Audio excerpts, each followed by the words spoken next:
Good evening. We have here two Liberals, Mr. Frank Bowers, Vice President of the Liberal Party, who was a member of the House of Commons and Chief Liberal Whip, and Mr. John Arlott, so well known to radio audiences, who at this moment is the Liberal candidate for the Epping division. And there are two others, Mr. and Mrs. Geoffrey Hastings. He is a businessman, she a housewife, and other things as well. They are meant to be, and I hope that they are, typical independent-minded voters. Both of them, I agree to say, have usually voted Conservative. What questions they will put, I have no idea, for this broadcast is unscripted and unrehearsed. I will ask Mr. Hastings to put his first question. Thank you, Lord Premier. Now, as I don't think the Liberals have a chance of getting in at the next election, why have you got so many candidates in the field of battle?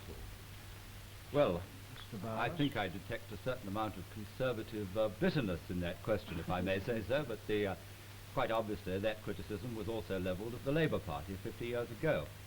We feel that there are many people in this country who want to vote for something in which they believe, and therefore the local constituency associations have put up Liberal candidates. I personally wish that there were many more of them, and I think you would agree with me that 3 or 4 million Liberals in this country to be only represented by 6 members of Parliament is not really fair shares. I think there are quite a number of other things which one can say. What we're really trying to demonstrate, as many of us believe, is that the Conservative and Labour parties have more in common with one another than they have with, or than we have with either of them. What we're trying to do at this election is two things. We're trying to get a substantial increase in the Liberal vote in every seat we fight, primarily to encourage those many millions of people who say we would vote Liberal if only we thought the Liberals had a chance. Now, the next time they may be able to come in and take their courage in both hands and vote for us. The second thing we want to do is to get more Liberal members in the House, because the Liberal Party today is the only independent party. And you've seen the power of the party machines, the power which is exercised, in which members of Parliament are threatened by expulsion.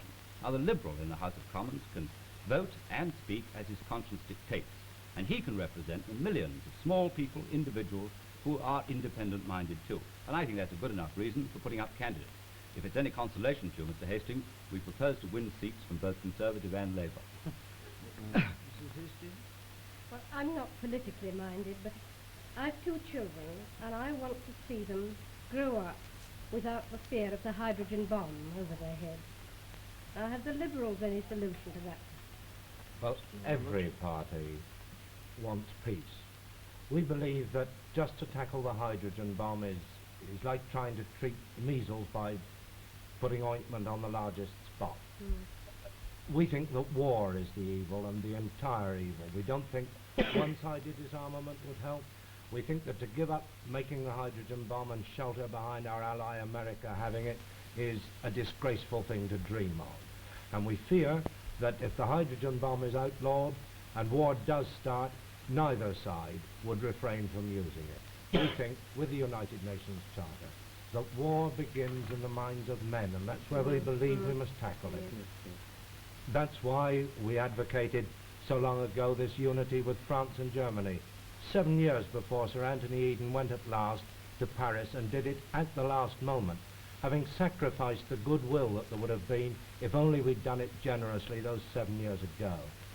The Liberals, again, were the people who advocated recognizing the Chinese Communist government, because we believe you must talk to your enemies as well as your friends if you're going to have peace. That's why we want to attack the problem of want. We want to stop war where it starts, not when it's gone as far as the hydrogen bomb being poised. And we believe that's the only real way to do it. Thank you. Mr. Hastings?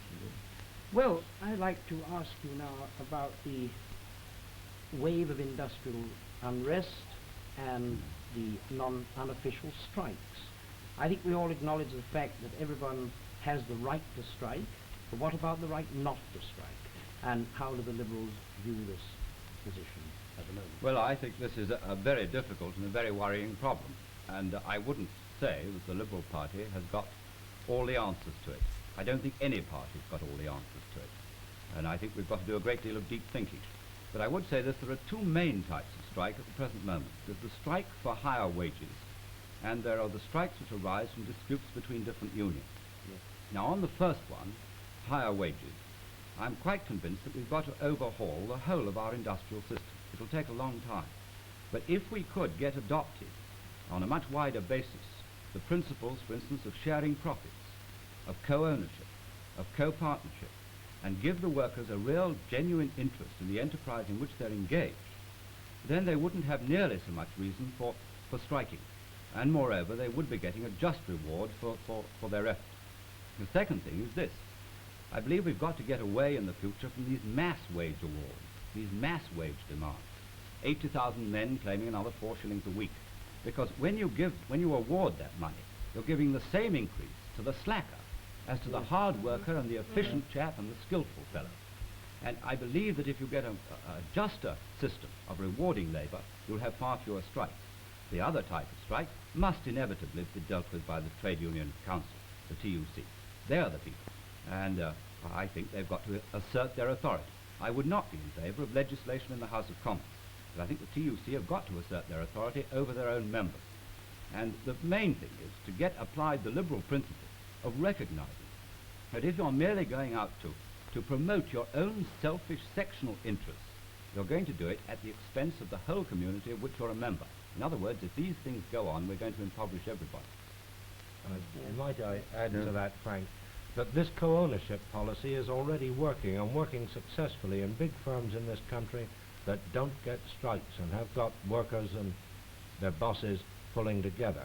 And to emphasize Frank's point, the thing we're distressed at is this sense that the Conservative Party represents the bosses and the Labour Party the workers. We think that a genuine British government represents both classes. Thank you. Mrs. Hastings, would you like to add anything? Yes, well, thanks. I've been housekeeping since 1940, and since that time my weekly expenditure has gone up for much more than twice.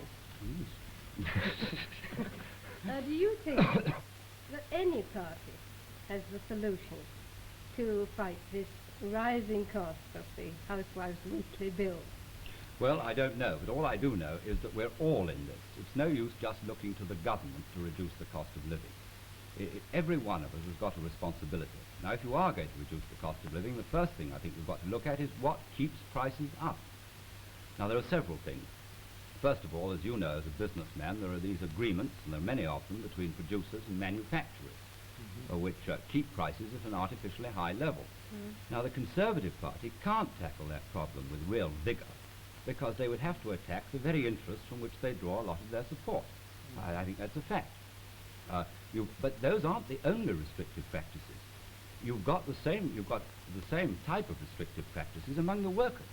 You've got a lot of trade union rules. You've got the refusal to accept new ideas and new machinery, and probably above all, you've got these tremendous demands for higher wages without there being any increase in production, efficiency, or productivity. Now, those are the things which, again, are keeping prices up. But the Labour Party can't or won't tackle those problems because they're too close to the trade unions from which they draw their support. You've got a lot of other things. You've got protection.